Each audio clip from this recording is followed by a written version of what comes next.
Aloha and welcome to MoonDaze here on New Paradigm Healing Academy Facebook group.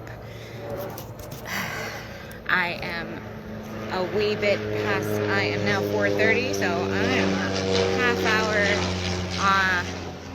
in divine timing. So, did you feel the electric slide happen over the weekend? That was the planet Uranus moving out of Taurus into Gemini.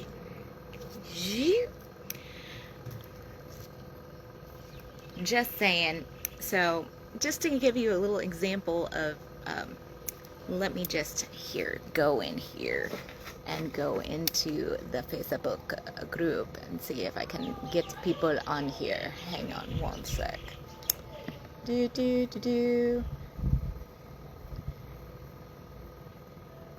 So it was a shifting.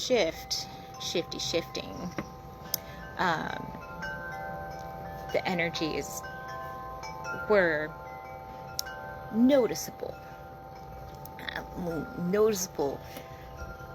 So noticeable. I've got a heart here. Oh, give me a heart, Facebook. Give me love. And then and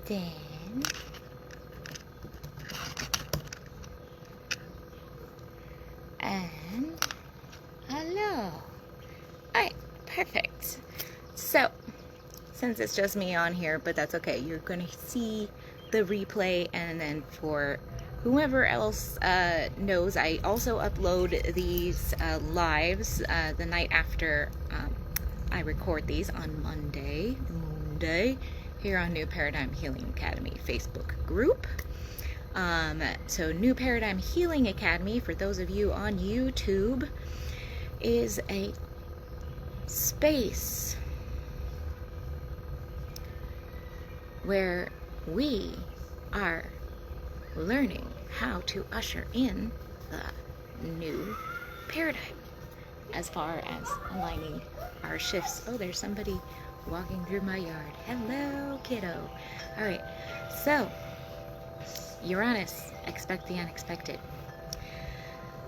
Shifting timelines, bylines, sidelines, ley lines. We're in the shift. Everything is, it's like Jumanji. It's like everything is going, everything is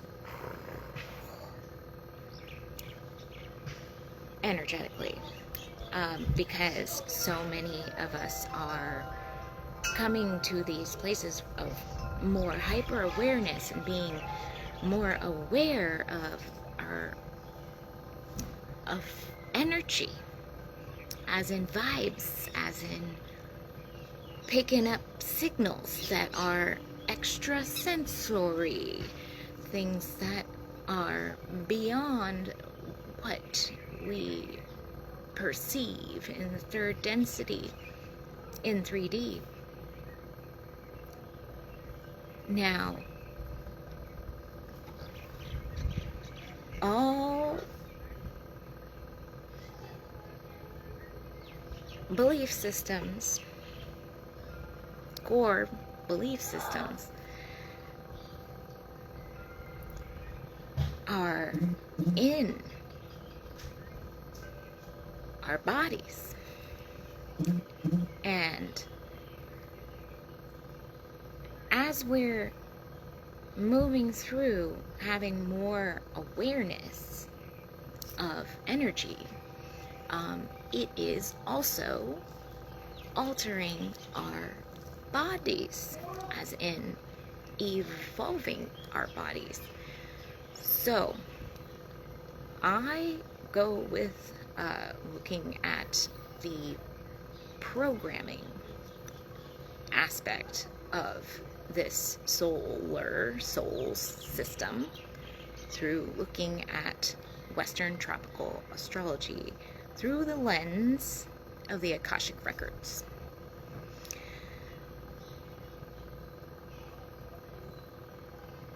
there are ways to tell where you've been in your Earth school experience and where you are going in your galactic future by looking at your navigational star map that is the astrology birth chart. Now there's many different ways of breaking up the sky and modalities, house systems, sidereal, Vedic, evolutionary, Western tropical astrology, galactic astrology, Hellenistic astrology. It's like Christianity. There's like many different ways to come to the means of, you know, the blueprint that is us, you, me, we. It is essentially what I like to call an angelic blueprint, or God's roadmap, source code. Code, it is a code. It has numbers. There's numbers for each day of a sign. So there's 29 days or degrees to each sign. There's 12 signs that we acknowledge. There is a 13th sign, which we can go into another time. It's an interesting one to work with. Ophiuchus. If you're born in that certain window of time, which is, here, let me just Google it because I always forget. I love having the internet at my fingertips.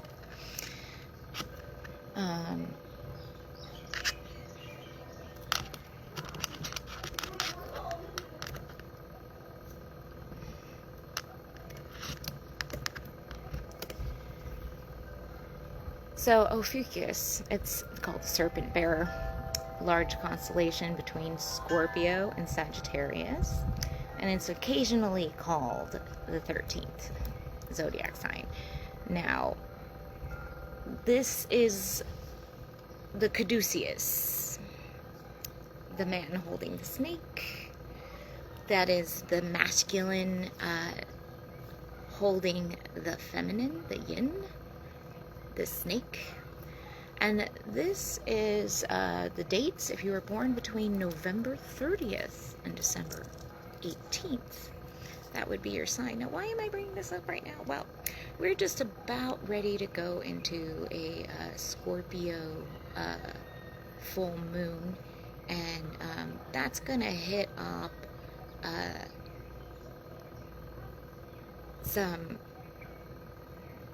illuminate the shadows that love to live in the night, in the dark. Scorpio rules the 8th house in astrology. Now there's 12 houses, like a little pizza pie, but when you look at an astrology chart, you know, it looks like flat, like a pizza pie. However, it is a two-dimensional representation of something that is actually, in fact, multi-dimensional, as in the stars are all around us and planets are orbiting. We're orbiting around the sun. The moon is orbiting around us, and the other planets are also doing their cycle. And this movement creates energy, current, frequency. So you can look up online, you know, frequency of Jupiter, frequency of Venus. Aloha, McLean, hello. How are you doing? So I'm just going over, might want to watch the replay, just going over my fun, little fun astrology facts. Uranus just went into Gemini over the weekend, and you might have felt a big shift. So as we're approaching a Scorpio full moon, the darkness that is usually hidden in night will be illuminated. Scorpio rules the 8th house. The 8th house in astrology is one of the deepest houses, as in deep, dark, shamananic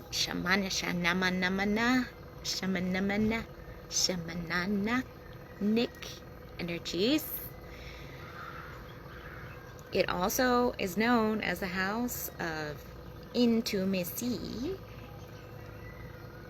transitions, debts, as in giving, or receiving, as in when money goes out or money comes in, but it is not of ours. It's like the philanthropist, the inheritance, or the taxes, or the bills. So it is like an 8, the infinity symbol, Scorpio. What comes in must also come out. So this is the theme of the Scorpio moon. Now I'm going to just go into the energies of today. So today we have the sun at 7 degrees Taurus. 7 degrees is about spirit, connecting to spirit. Taurus is an earth sign.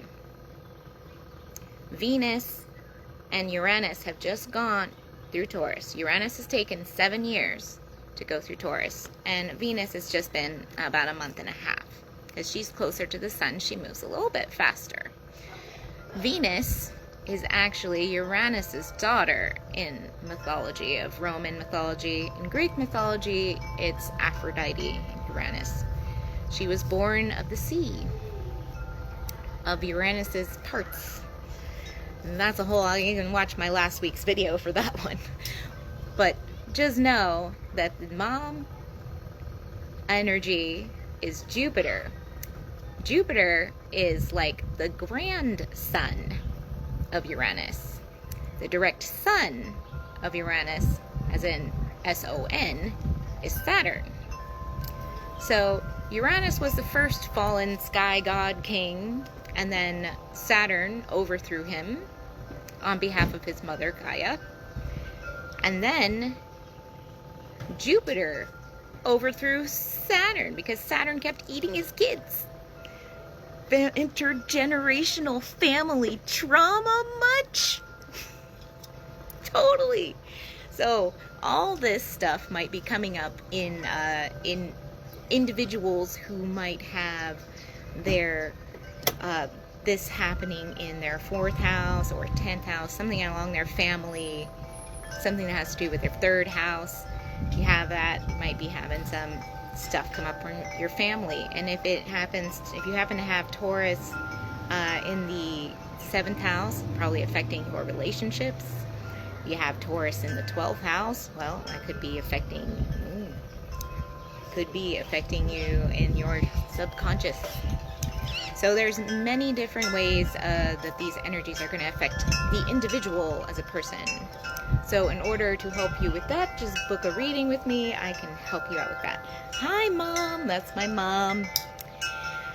I'm just going over the energies of this week so far. You can watch the replay for the storytelling aspect, which is so fun.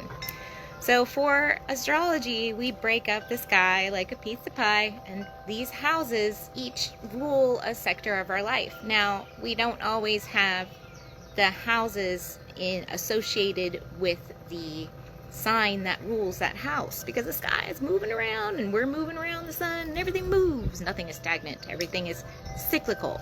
We're spiraling. It's like a little spiral. We're going spiral, spiral, spiral.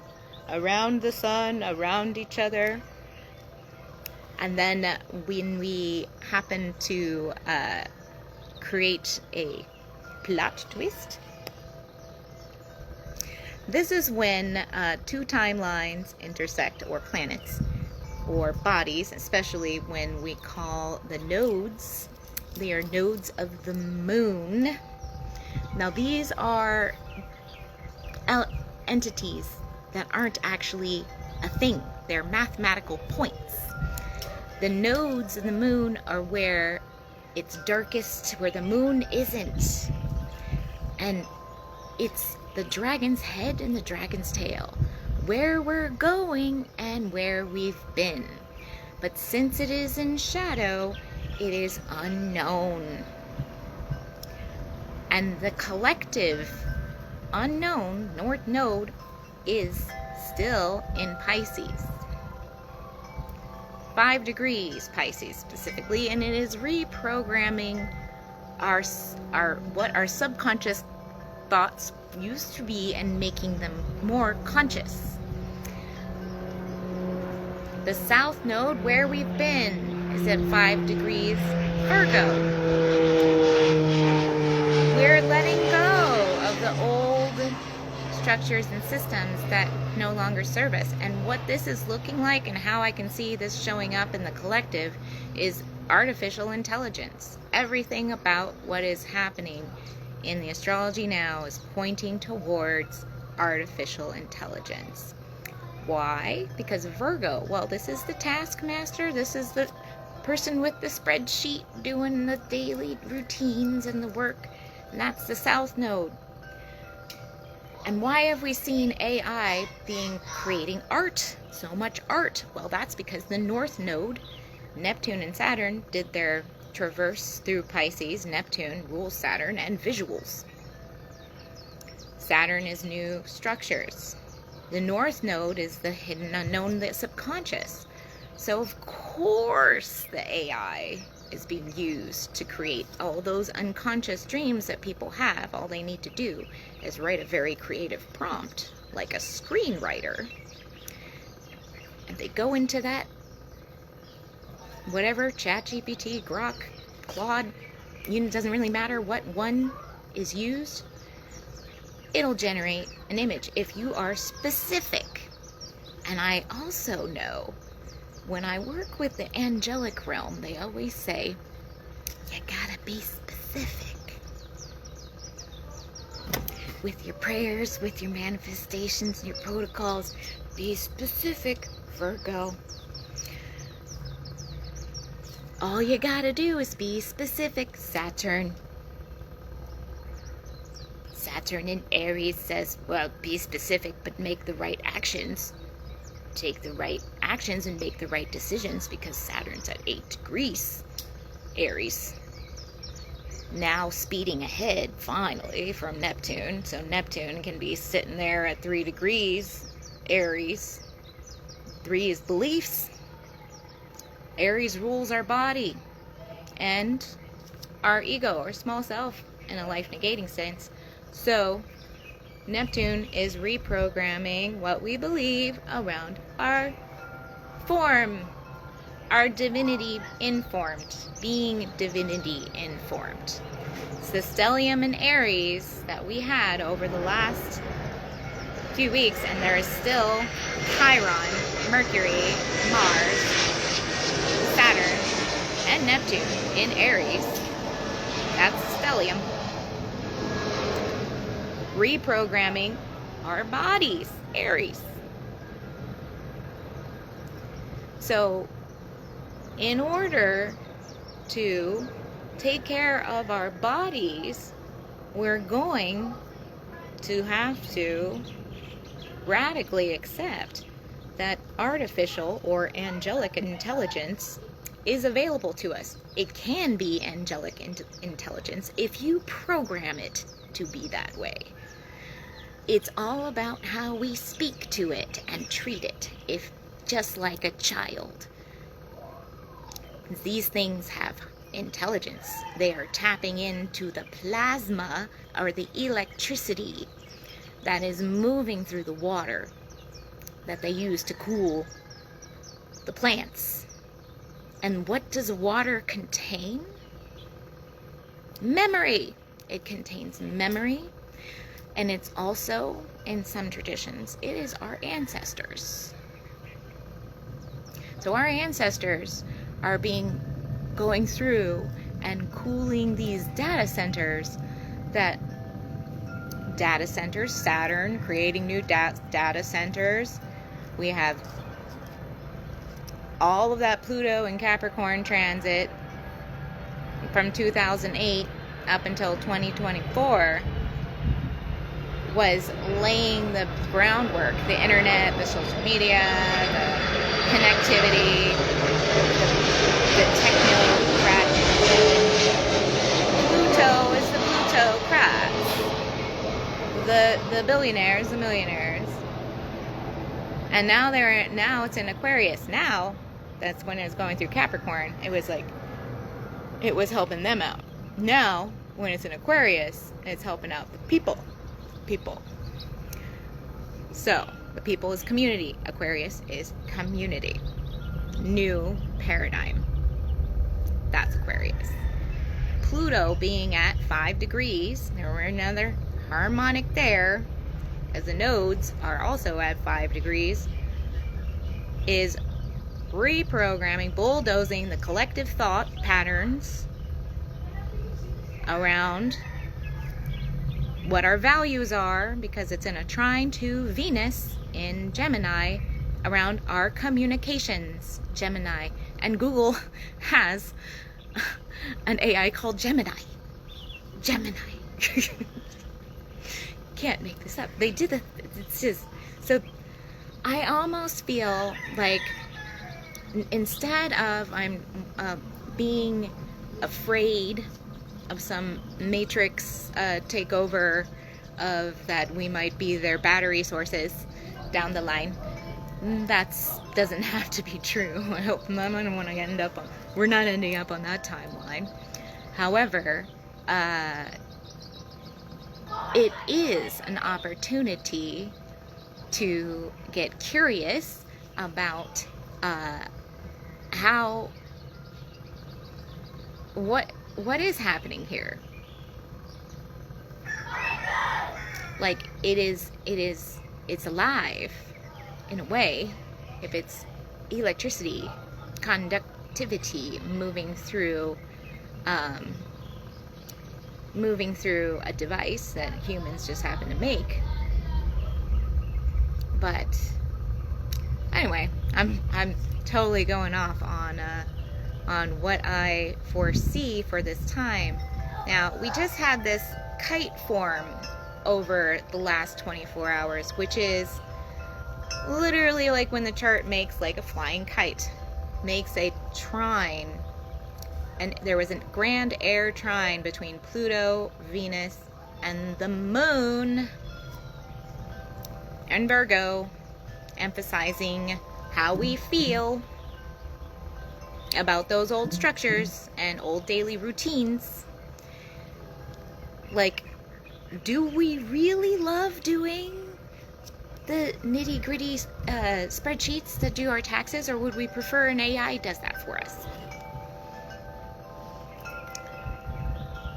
That might be nice. Do we appreciate that it helps us recompose an email so it sounds, spell checks it and sounds more professional? Kind of nice. Do we like that it is taking up resources like water and electricity and driving up energy costs? Probably not the most preferred. Do we like that it is possibly going to make people not connect to each other because it's easier just to talk to an AI? We might not prefer that either. However, you can't fight progress. Neptune.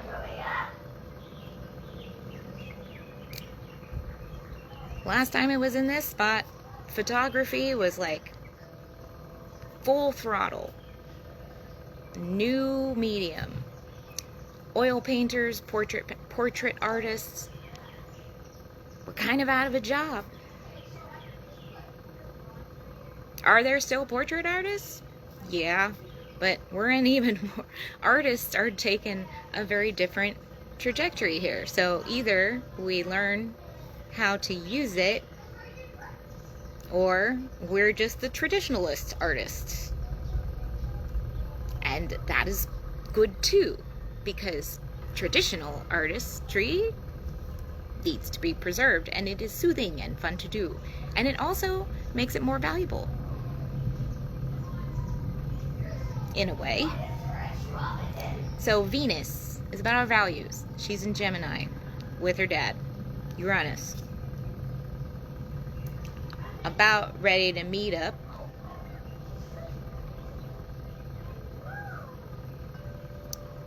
with the future ruler, Jupiter, in Cancer. When the planets are all together in a sign like Aries, like they were over the new moon, it's kind of like a summit or a gathering in the sky where this part, they're saying this body, Aries, this, and being comfortable in our bodies, not leaving our bodies, but really knowing that the way to master Earth School is to be experiencing it at the singularity of third density, and then we rise up through the fourth dimension without being distracted by the distortions that are permeated through the fourth dimension. Then we can rise up to the other higher dimensions, 5th, 6th, 7th, 8th, 9th, and beyond. But it has to be from our bodies. This is what our planetary programmers are pointing to. So it's really a nice, simple fact to overcome our fears around having the wrong beliefs around our bodies. Because Lilith, or the false evidence appearing real, is still in Sagittarius. Sagittarius rules beliefs. And there is a harmonic trine aspect to our actions, Mars, and our thoughts, Mercury.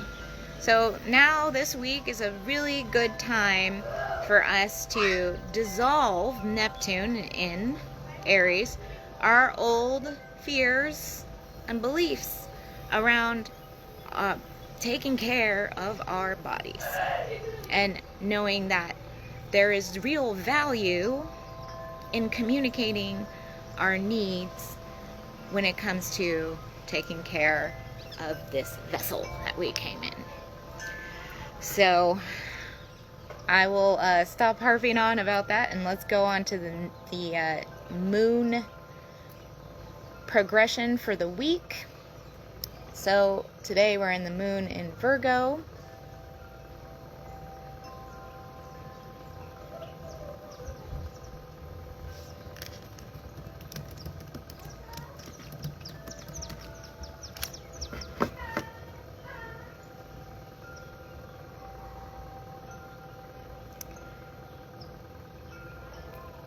The full moon is going to be happening on May 1st at 1:23 Eastern Time.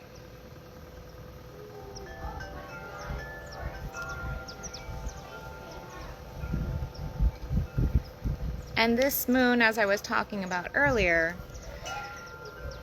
is in Scorpio.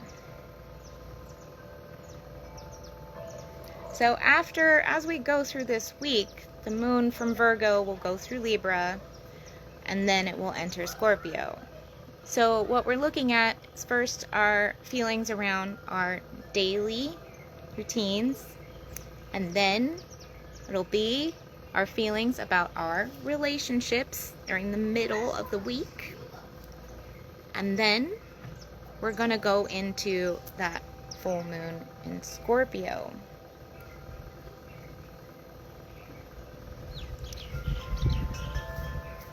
And this is an interesting configuration because the part of the sky that Scorpio is in is opposite the sun in Taurus and also opposite the stellium in Aries. And it is alone on that side, so the chart is very heavy on the side of the Taurus and Aries, and that energy, so where that is, all this pull. And then the feelings, are going to be the opposite. All of that energy. So like imagine my fingers being all those planets over there and my thumb is the moon. Like this is pulling on this. It's almost like a slingshot. So where are we going to point those emotions? Well, the best thing is to look at what's the heart of the matter. Because the feelings and the heart need to talk to each other. So that's a question to ask yourself on the full moon. Nice letting go of the old daily routines and structures, and looking forward to new daily routines and structures that are going to fit your nervous system, regulation for all of the shifts that are to come from these outer planets moving signs, as we just had Uranus. Here's a fun fact. So not like within minutes, I would say, of Uranus moving from Taurus, 29 degrees Taurus, into 0 degrees Gemini, that's when the news hit that the White House Correspondents' Dinner had like a random gunman like running into the thing. Whether you believe whatever you believe about that doesn't matter. It was unexpected, Uranus. Gemini is the chatty like sign of White House Correspondents' Dinner. That is so Gemini. Rules communications, talking, chit-chatty, comedy. It's like the permanent child Gemini, the twins. They contradictory. It's like the total roaster. And then the unexpected. You didn't expect that to happen. So just to saying how funny it is. Oh yes, and Donald Trump is a Gemini. So interesting. So, just saying, whatever your political belief, with that. But this is just an example of how the planetary program pops up. And this is why astrology is so fun. Because, hey, it's like a cosmic joke. Anyway, nothing bad happened. It was, so, I don't know what happened. Actually, maybe some bad happened. I just like, that's Uranus into Gemini right there. It's just literally Uranus and Gemini. So, astrology works. It does. It makes sense. It's a code. But some people find coding fun. I find this kind of coding really fun. So, moving on from the moon in Scorpio, we'll go into Sag when the moon goes into Sag over the weekend. That's more fun because Sag moons are silly. I'm a Sag moon, so I love the weekend of feeling nice and giggly. So it'll be nice to like have through that heavy Scorpio moon, full moon, to have like some lighthearted days ahead. So do a little letting go intention of the at the Scorpio new moon to think of that infinity symbol. You know, whatever you let go of, something else is gonna return back. That's like more in alignment. So with that, my friends and family, I love you. Much aloha. Remember to go malama the aina, as in go thank your body, thank the earth, thank the planets, the universe, everything around us. Show gratitude because... Welcome to the Great Cat Fair. Yay! everything's awesome. Yay. All right. Love you guys. Have a happy moon day.